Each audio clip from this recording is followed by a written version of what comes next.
Assalamualaikum warahmatullahi wabarakatuh. Waalaikumsalam warahmatullahi wabarakatuh. Puji syukur, mari kita panjatkan kehadirat Allah Subhanahu wa Ta'ala, karena atas rahmat dan karunia-Nya kita dapat berkumpul pada kesempatan ini dalam keadaan sehat. Yang saya hormati Ibu Gina Sabanil Yuda selaku dosen pada mata kuliah Bahasa Indonesia dan Budaya. Di sini kami dari kelompok 8 dengan saya Ainopa dan juga rekan-rekan saya ada Kristiani Nirankoten, Hilmi Khairul Pasha dan Muhammad Ridho. Pada kesempatan kali ini kelompok kami akan mempresentasikan materi yang berjudul langkah-langkah menghindari plagiarisme berdasarkan pendapat pakar dan pemikiran kelompok. Langsung saja kepada pemateri yang pertama, yaitu akan disampaikan oleh Saudari Kristiani Nirankoten. Waktu dan tempat dipersilahkan. Satuin lah. Baik, terima kasih atas kesempatan yang diberikan moderator. Di sini saya akan menjelaskan bagian pendahuluan. Mengapa itu penting? Jadi dalam dunia pendidikan dan penelitian, kejujuran akademik merupakan hal yang sangat penting. Karena salah satu bentuk pelanggaran terhadap kejujuran akademik adalah plagiarisme. Jadi plagiarisme itu dapat menurunkan kualitas karya ilmiah dan merugikan pemilik karya asli. Oleh karena itu, setiap mahasiswa perlu memahami akan cara menghindari plagiarisme tersebut agar mampu menghasilkan karya yang orisinal, berkualitas, dan dapat dipertanggungjawabkan.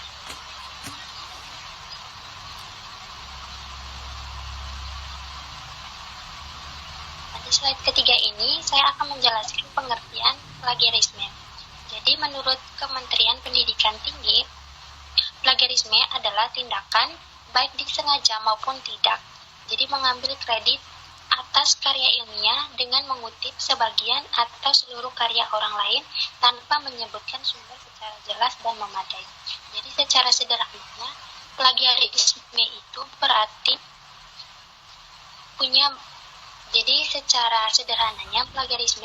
menggunakan ide, tulisan, data, atau karya orang lain dan menampilkannya seolah-olah itu hasil karya kita sendiri. Jadi plagiarisme itu penting. Jadi penting akan kita menghindari plagiarisme tersebut. Sekian dari saya kembalikan ke moderator. Terima kasih kepada pemateri yang pertama yang telah menyampaikan materinya. Selanjutnya yaitu kepada pemateri yang kedua yang akan disampaikan oleh saya sendiri. Di sini saya akan menjelaskan tentang bentuk-bentuk plagiarisme. Yaitu ada 5 bentuk-bentuk plagiarisme. Yang pertama yaitu plagiarisme langsung. Ini adalah tindakan menyalin kalimat atau paragraf dari buku, jurnal ataupun internet tanpa mencantumkan sumber. Bentuk ini merupakan jenis plagiarisme yang paling mudah dikenali, seperti menyalin karya orang lain kata per kata tanpa kutipan dan sumbernya. Yang kedua yaitu ada plagiarisme ide, ataupun mengambil gagasan konsep orang lain dan menyajikannya sebagai ide sendiri. Plagiarisme tidak hanya terjadi ketika menyalin tulisan, tetapi juga ketika menggunakan ide, konsep, atau pemikiran orang lain tanpa memberikan pengakuan kepada pemiliknya.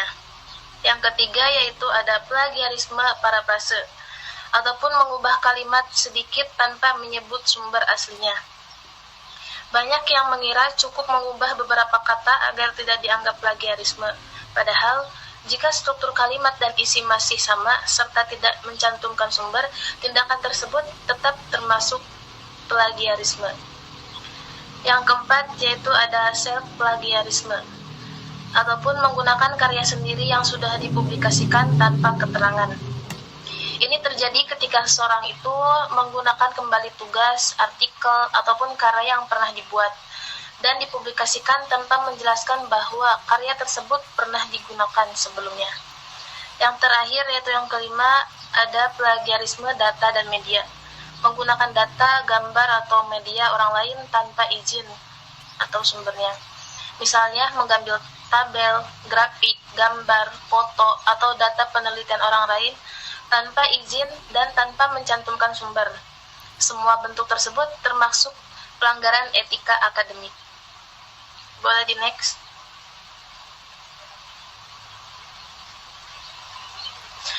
Yang selanjutnya itu ada dampak plagiarisme. Yang pertama, dampak plagiarisme bagi mahasiswa. Plagiarisme dapat menyebabkan nilai tugas menjadi rendah atau bahkan nol. Selain itu, tugas atau karya ilmiah dapat ditolak dan mahasiswa dapat dikenai sanksi akademik sesuai aturan kampus. Yang kedua, bagi perguruan tinggi. Jika kasus plagiarisme sering terjadi, reputasi institusi akan menurun sehingga kepercayaan masyarakat terhadap kualitas pendidikan juga berkurang. Terus yang terakhir yaitu bagi ilmu pengetahuan. Plagiarisme menghambat lahirnya penelitian yang orisinal dan inovatif. Akibatnya, perkembangan ilmu pengetahuan menjadi kurang maksimal karena karya yang dihasilkan bukan merupakan hasil pemikiran baru. Mungkin hanya itu saja dari saya. Untuk materi selanjutnya akan disampaikan oleh Saudara Ridho. Waktu dan tempat dipersilahkan. Terima kasih kepada moderator saudara memberikan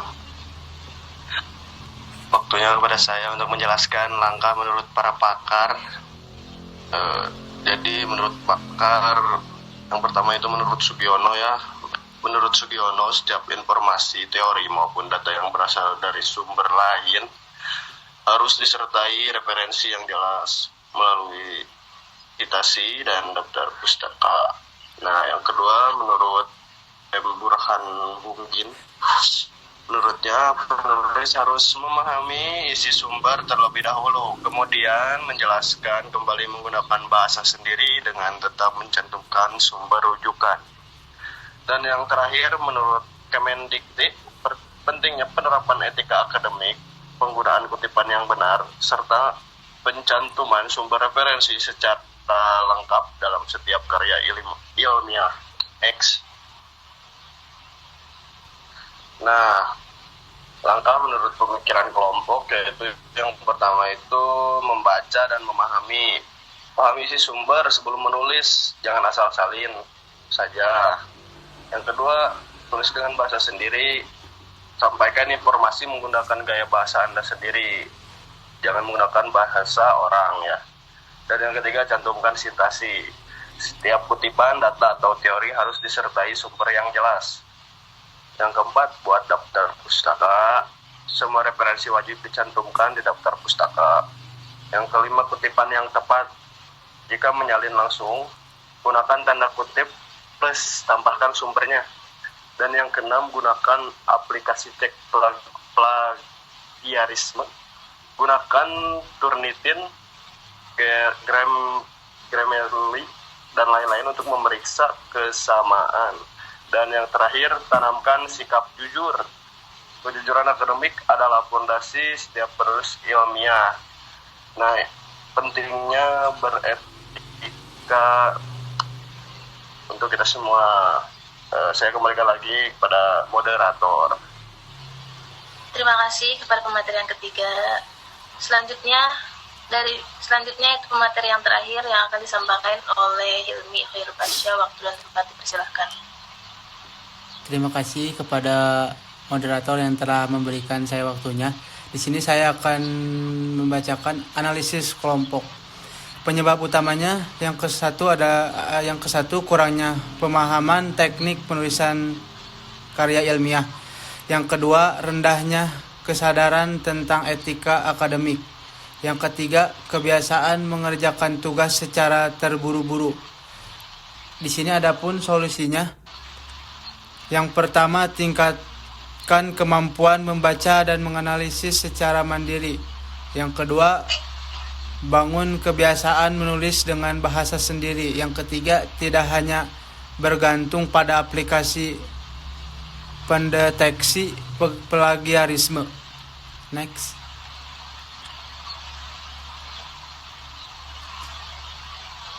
Adapun di sini kesimpulan, plagiarisme merupakan pelanggaran etika akademik yang merugikan semua pihak. Para pakar menekankan pentingnya sitasi, kutipan, paragrafse, dan daftar pustaka. Kelompok kami percaya pencegahan plagiarisme harus dilandasi kejujuran, tanggung jawab, berpikiran kritis, dan menghargai karya orang lain. Mungkin cukup sekian dari saya kembalikan kepada moderator.